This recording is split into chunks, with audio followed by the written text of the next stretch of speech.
car did have a very special place. It represented not only my first exotic car, but also represented who I was at the time, where I was in life, and going out and buying another Murciélago or a really cool LP640 or even the Murci SV, which I'd love to have in the collection one day, would be great, but it would not be that car.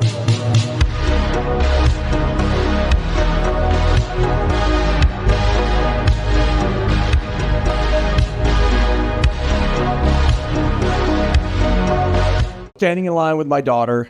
This started about a year and a half ago. She had just turned 18 the summer before, so this was her first year to be able to vote. And my daughter says, "Hey Dad, would you mind going to go vote with me?" The answer is of course yes, and of course I need to check her answers to make sure she voted properly. So we're standing in line, we're trying to kill a little bit of time, and she starts asking, "Hey Dad, I wonder how many exotic cars you've ever owned." I thought, well, you know, that's a good question. I have no idea. Never stopped to really add it up. So we pull out our phones and we're using our camera roll to just kind of scroll back through, right? And we're counting up all the exotic cars that I've owned over the time. And it was a really fun, exercise to do with your daughter. We're counting a lot of memories. We work our way all the way back to the beginning of our camera rolls. And sure enough, there's a car that I had owned and sold about 12 years earlier. It was a 2005 Lamborghini Murciélago Roadster. It was my very first exotic car, if you will. I'd owned a couple of maybe Mercedes or BMW before that, but never owned any sort of, Lamborghini, Ferrari, anything exotic like that. And so we're looking at this car and there's this picture and it's got my daughter, who was probably about 6 years old at the time. My son was about 4 years old at the time, sitting in the car when we owned it. So it's a candid photo, really, really cool to see the two of them sitting there. And I thought, wow, how cool would that be if we still owned that car and had it in our permanent collection today? Of course, at the time, I couldn't afford to own more than one exotic car. And I had traded that car in, like I said, about 12 years earlier when the Aventador came out. And I got some really cool shots of the day that I traded my first exotic car in on what was now my second exotic car, the Aventador. And I remember, test driving the Aventador for the first time. And it was on the expensive end for what I could afford, but I could just about, comfortably afford it, or let's say responsibly afford it. But it was hard to let go of the Murciélago back then, but there was just no way financially I could own both of them. Of course, the collection's grown a lot. Life's moved on a lot from there, and then we have the ability to own more than one car at a time. But that car was always so special to me. The LP640s had come out. I couldn't quite afford a brand new LP640, so I did a lot of customizations to this car to make it look like an LP640. It's kind of funny the things you do early on that as I've grown and I've become much more, I guess, what you might call a car connoisseur. I would never, molest and modify cars like that to this day. But it represented not only my first exotic car, but also represented who I was at the time, where I was in life, right? And so the car did have a very special place. And going out and buying another Murciélago or a really cool LP640 or even the Murci SV, but it would not be that car. It wouldn't be that first car, and it wouldn't have been done the way I ended up doing that car. And I was just wondering, I wonder where this car is today. I'm starting digging through emails. Again, all this is while we're standing in line waiting to vote. And I started digging through old emails, and I find an email with an old insurance card for that car, and it had the VIN number on it. Immediately I call my wife. I was like, "Hey babe, can you, because she's just incredible. She's like, super, she should have been like an FBI detective. Give her the VIN number. She looks it up. She says, "You're not going to believe this. The car is still here in town locally. And here's the guy's name that owns it." So I Google the guy's name. I find him on Facebook and I send him a Facebook message, really just out of complete curiosity. It was a total shot in the dark. And I said, "Hey, here's who I am. I believe you own a car that I used to own." And I listed several of the things that I had done specific to that car that only I would know about, because I want him to, to recognize that this was a legitimate person and I was, it was not a scam or some sort of Facebook weird thing or whatever. And I left my cell number. I said, "Hey, just wanted to check and see how the car was doing and if there's any chance you would be willing to sell the car." So we go in and vote during this time. And as I'm walking out, unbelievable and incredibly to me, my phone is ringing and it's the guy that owns the car. This is the guy that owned my exact 2005 Murciélago Roadster. And I was really excited that he took the time to call me. He had the car. A car was still here local in town, which blew me away. As you guys know, usually when these cars get sold, they end up all over the world. God only knows where that car could have ended up. So I was shocked that this was kind of starting to come together. And about 4 or 5 minutes in, really cool guy, but I could tell real quick, because I'm talking about things with the car and this, that, and the other, I could tell he didn't quite really know what I was talking about. And so I started getting curious, and finally I just said to the guy, I said, forgive me for saying, but, how did you come to own this car? You don't seem like a car guy. He bought the car only to flip. And here I am, the original owner, out of the blue, hadn't thought about this car in 12 years, giving this guy a call, reaching out to him, wanting to buy the car back. Both those happened at the same time. So it was incredible. It was incredible timing. It's crazy how it all came together. So again, I don't know this guy, so I didn't want to ask him to meet me at my house, but obviously I wanted to meet up, see the car, talk a number, trying to keep my enthusiasm at bay, because I don't want the guy to know how badly I want the car back for him to start asking a crazy, ridiculous number. So I had him meet me here at my car warehouse. I figured that was kind of a safe space, where he wouldn't know where I live and all that. Point is, guy pulls in with the car. My jaw drops. As you guys probably have come to see, I'm a very animated person. My face usually tells you what I'm thinking. And the car, as he's pulling into the warehouse here, my jaw literally hit the floor. I couldn't believe the condition the car was in. As you've seen with all my cars, I take great pride in how I maintain them, keep them in tip-top shape. I'm OCD, quite honestly, with the condition of my cars, but that's the way I enjoy them. That makes me happy when I get in them. I'm the kind of person that any little scratch or flaw, I see it, it'll drive me nuts, and I almost won't drive the car until I get that resolved, because every time I get in the car, I'm not thinking about how much I'm enjoying it. I'm thinking about the scratch or the scuff or whatever's going on. So this car pulls in, and I mean, it was unbelievable. First of all, immediately I see the windshields shattered. And even the frame going around the windshield had been dented in on the top. The headlights were just sun faded, and so the black inserts in the headlights were just like this gross milky white color. The PPF that I had put on the car back in, I don't know, maybe 06, 07, maybe 08, somewhere in there, was still on the car. And if you guys know anything about PPF, that's got to be replaced every 5 to 10 years, depending on what material that you buy. So at this point, this material is probably 14, 15, 16 years old, something like that. But it had yellowed. It was shrinking in. It was like, I could just tell, like, any minute it's going to just pop the paint. All 4 wheels have been scuffed. The tires were extremely old on the car. The AC didn't work. The interior of the car was just almost indescribable. The leather, there's no two ways about it. It looked like shit. There's just no other way to describe it. The red stitching on the inside was all faded to almost a pinkish white. It had been faded that much. The carbon fiber center console is all beat up and chipped up. The center cluster, we didn't really know how many miles the car even had on it, because only half the numbers lit up where it showed the mileage of the car. And so just on my aesthetic view of the car in the first 30 seconds it was here, I could only imagine how maintenance neglected the car had been relative, getting clutch changed and fluids and belts and hoses and spark plugs and all the things you do, especially on a car that's, pushing 20 years old.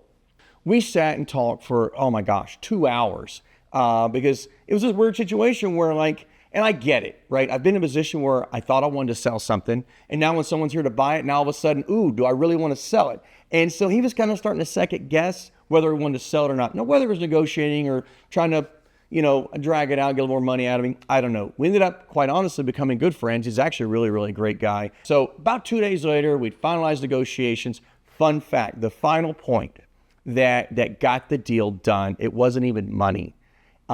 He loves Broadway and wanted 2 tickets to the Phantom of the Opera. I agreed to buy him the 2 best tickets to the Phantom of the Opera, and that's when he finally agreed to sell me the car. He shows up, I pay him cash deal, and we're done. We get the car. And I could tell he was kind of thinking that, maybe that I take advantage of it. He wanted more money for the car. I felt like I was giving him about 30 grand more for the car than what it was worth, because the car was in dog condition, right? It absolutely was. I felt like I was overpaying. I thought I was doing him a solid.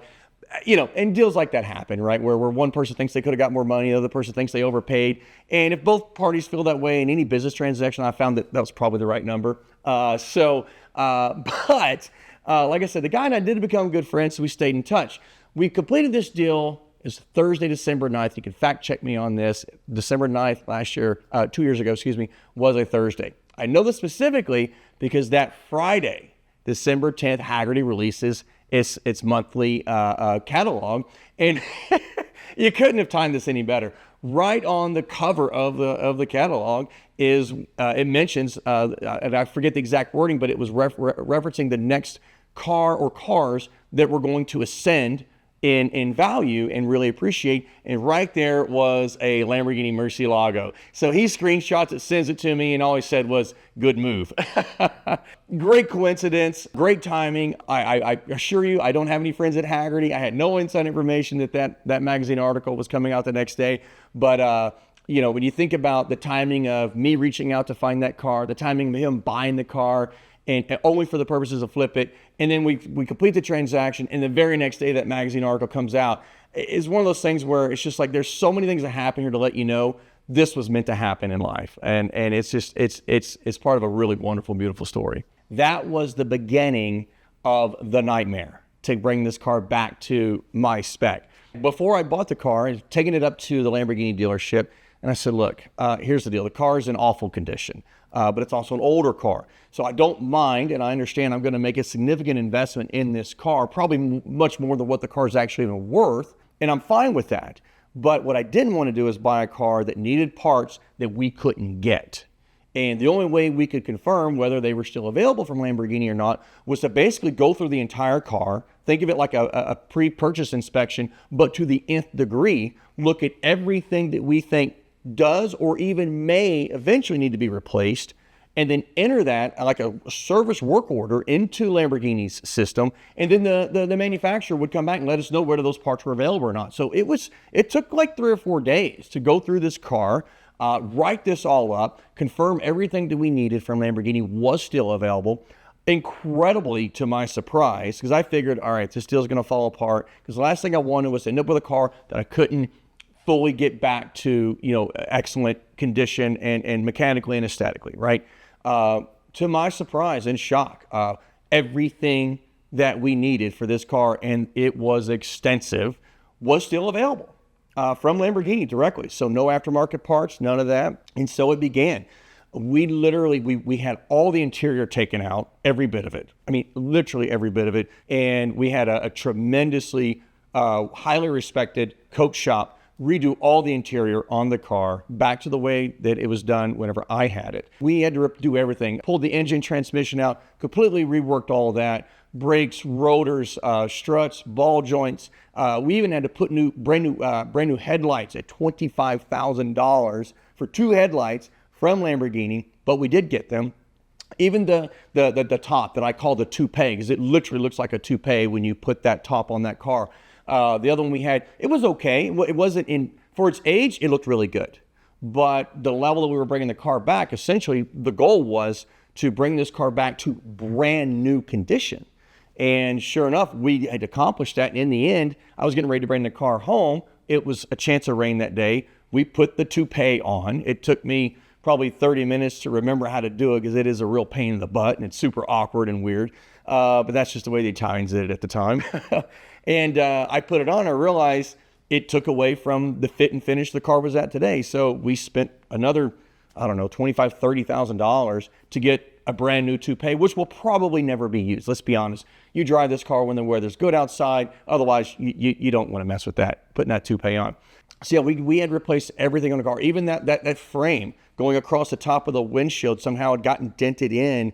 And believe it or not, it was available, and we replaced it. So all that work took, oh my gosh, probably 14 months of getting the parts in, getting everything redone, getting it put back together. And then here's the reality. The technicians that are working at the Lamborghini dealerships today, They weren't working on these cars in 2005, 2008, 2009 when the Murciélago or the LP640 was in production. So they knew how to work on the Aventadors. That's the car that's been out for the last 10, 12 years or so. Yeah, it was one thing to pull the car apart, but putting it back together ended up being the biggest challenge. And actually caused what we thought was some mechanical problems. We kept running into this, the old E-gear, which was never great to begin with, right? And even back in the day, I had problems with the E-gear. And we get the car all back together, and the car, after, it would run great, and after about 25 to 27 minutes, it was very specific, it would fail to shift into first gear. So my son and I are out test driving the car. It's a beautiful day, and we're in the middle of the highway, a major intersection, and the car won't go into first gear. So that was a lot of fun. So sure enough, had to pull a good portion of the car back apart, and we replaced a bunch of stuff and put it back together. Trial and error, never could solve the problem. They were so confident, they being the dealership, they'd gotten it solved. They're like, listen, we're going to do a big Lamborghini rally, take the car on the rally, but we'll have a support car there. Well, the support car was needed. After about 27 minutes of driving, the darn thing wouldn't go in the first gear. Fortunately, the guys are there to help us out. They take it back apart again, and sure enough, it was a control module that was not mounted in the right place. Because again, these guys said, I've been working on these cars, and it was getting overheated as temperature rose around the transmission and whatnot. Got it mounted where it was supposed to be, never had another problem. So the end result, we are $400,000 into a car that may be worth $250 today. But that's fine. Listen, the car is now part of our permanent collection. And the one thing I wanted, we were able to finally do in the end, was to recreate that photo I mentioned earlier with my son around 4, my daughter around 6. We recreated with them today at now 17 years old and 19 years old. They kind of got in the car, they humored Dad for a little bit, positioned themselves and kind of the exact same way they were in the original photo. And that's what I really wanted, was to be able to recreate that photo of Dad's first exotic car with his 2 kids in it. And we're able to do that. So it's a great story. It's one of those wonderful things in life that I'm so grateful that I was able to make happen. And it's one of my favorite stories to share about cars in the collection, the reasons that I have them. As we continue to get to know and spend more time with one another, you guys are going to learn that literally every car I have in my collection, it was bought not because it was the latest and greatest car or has the fastest 0 to 60 time or track time or whatever. Every single car I have, there's a story and a passion behind it. Every one of these cars means something to me. Just about every single car in this collection or cars will be in the collection forever, or so long as I can continue to be able to afford them. And so I can't wait to share more about that with you guys. And I can't wait to do a deep dive and do an in-depth review on the Murciélago. I'm convinced that we have the best condition, finest refurbished 05 Murciélago Roadster in the United States, period. And I can't wait to share it with you guys.